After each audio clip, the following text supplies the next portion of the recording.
Hello दोस्तों, आप लोगों का फिर से एक नए वीडियो में स्वागत है। आज के इस वीडियो में हम एमएस एक्सेल में वी लुकअप और एक्स लुकअप फॉर्मूले का यूज करने वाले हैं। इनको एक अच्छी तरीके से समझेंगे कि वी लुकअप फॉर्मूले को यूज किस तरीके से करते हैं, कहां पर क्या डिटेल फिल करते हैं। सेम वही एक्स लुकअप फॉर्मूले को यूज किस तरीके से करते हैं और कहां पर क्या डिटेल फिल करते हैं, आज के इस वीडियो में जानेंगे। और ये भी जानेंगे कि इन दोनों फॉर्मूले का यूज क्या है। चलिए दोस्तों, हम वी लुकअप और एक्स लुकअप फॉर्मूले का यूज करना सीखते हैं। यहाँ पर मेरे पास एक स्टूडेंट डेटा है।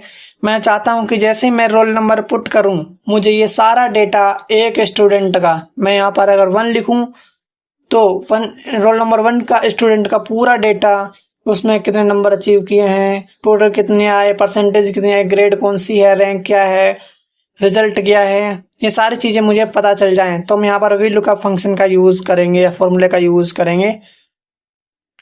यहाँ पर स्टूडेंट कॉलम में जो है मैं यहाँ पर लिखता हूँ वी लुकअप इक्वल्स टू से फॉर्मूला यूज करेंगे। लुकअप वैल्यू हमारी रोल नंबर रहेगा, क्योंकि जो हम फाइंड करेंगे वो रोल नंबर ही होगा। कॉमा करेंगे, टेबल एरे में हम पूरा डेटा दे देंगे यहाँ से लेकर के यहाँ तक। ठीक है जी, F4 से फिक्स कर दीजिए, कॉमा दीजिए। अब यहाँ कॉलम इंडेक्स नंबर जो है मांग रहा है, तो कॉलम इंडेक्स नंबर में हम कर्ली ब्रैकेट को ओपन करेंगे। अब हमने यहाँ से जो है डेटा लिया था रोल नंबर से रिजल्ट तक, तो हमें डेटा कौन सा चाहिए, स्टूडेंट का चाहिए। रोल नंबर तो हमें पता ही है, तो student roll number column number 2 में है। देखिए 1 कॉलम ये है, 2 3 4 5 6 इस तरीके से हमें चाहिए। तो हमें हमारे टोटल कॉलम कितने हैं, तो हमें स्टूडेंट से यहाँ से देखिए column 1, column number 1 sorry column number 1 2 3 4 5 6 7 8 9 10 11 12 13 14 15 16, यहाँ पर 16 कॉलम्स जो हैं दिखा रखे हैं।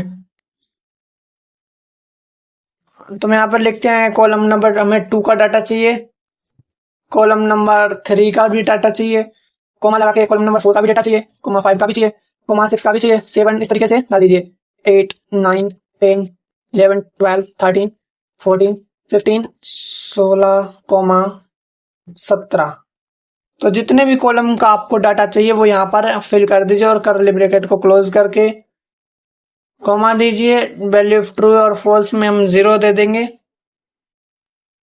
ब्रैकेट क्लोज करेंगे, एंटर। अब यहाँ पर ना दिखा रहा, जैसे मैं यहाँ पर चाहता हूँ कि रोल नंबर 1 का मुझे डेटा चाहिए, तो यहाँ पर 1 क्लिक एंटर करेंगे, फिर से एंटर करेंगे, उसका पूरा डेटा जो है हमारे पास आ चुका है। ठीक है, आई होप आप लोगों को वी लुकअप अच्छे से समझ में आया होगा। फॉर्मूला आप लोग एक बार देख लीजिए, यहाँ पर हमारा फॉर्मूला है, देखिए फॉर्मूला बार में वी लुकअप A1 मतलब लुकअप वैल्यू, यहाँ पर लुकअप वैल्यू देनी है ये वाली। टेबल एरे में हमारे ये पूरे टेबल डेटा, इसको F4 से फिक्स कर दीजिए। कॉलम इंडेक्स में जिस कॉलम का डेटा चाहिए, तो मुझे सेकंड कॉलम का चाहिए था, थर्ड का चाहिए था, फोर्थ का चाहिए था। इस तरीके से आप वी लुकअप में डेटा को फिल कर सकते हैं।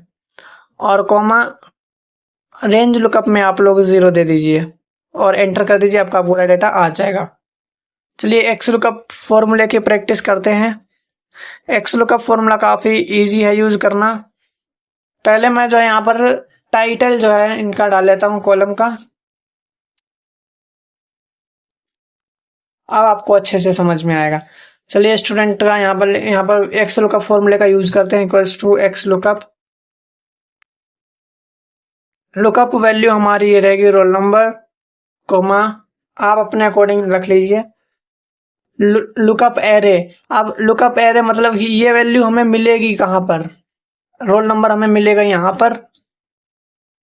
इतना डेटा सेलेक्ट कीजिए, F4 से फिक्स कर दीजिए, कॉमा दीजिए। रिटर्न एरे, हमें आंसर में क्या चाहिए, तो मैं आंसर में चाहिए स्टूडेंट का डेटा, यहाँ से सिर्फ स्टूडेंट से, यहाँ पर ध्यान दीजिए, सिर्फ हमें यहीं से डेटा लेना है जो भी हमें चाहिए, रोल नंबर नहीं लेना है सॉरी वी लुकअप की तरह है। तो मैं स्टूडेंट से चाहिए यहाँ तक डेटा, तो ये सारा डेटा हमें यहाँ तक चाहिए, यहाँ तक फिल कीजिए, F4 से फिक्स कर दीजिए, ब्रैकेट क्लोज, शिफ्ट के साथ ब्रैकेट क्लोज, एंटर। यहाँ पर देखिए फॉर्मूला लग चुका है। मैं चाहता हूँ कि रोल नंबर 1 का पूरा डेटा यहाँ पर दिखाए, तो 1 लिख के यहाँ पर देखिए आप 1 लिख दिया है, टाइप किया, एंटर कर दिए, रोल नंबर 1 का पूरा डेटा यहाँ पर आ चुका है। मैं यहाँ पर 2 लिखता हूँ तो 2 का पूरा डेटा आ गया। मैं यहाँ पर 17 लिखता हूँ तो 17 का पूरा डेटा आ चुका है। सेम वहीं पर अगर मैं यहाँ पर 17 लिखता हूँ, 17 का सेम डेटा आ चुका है। मतलब दोनों का काम एक जैसा है, लेकिन यूज दोनों का अलग अलग है। आई होप दोस्तों आप लोगों ने VLOOKUP और XLOOKUP फॉर्मूले को अच्छी तरीके से यूज करना सीखा होगा। ऐसे ही वीडियोस पाने के लिए हमारे चैनल को सब्सक्राइब कीजिए और वीडियो को शेयर भी कर दीजिएगा। मिलते हैं नेक्स्ट वीडियो में।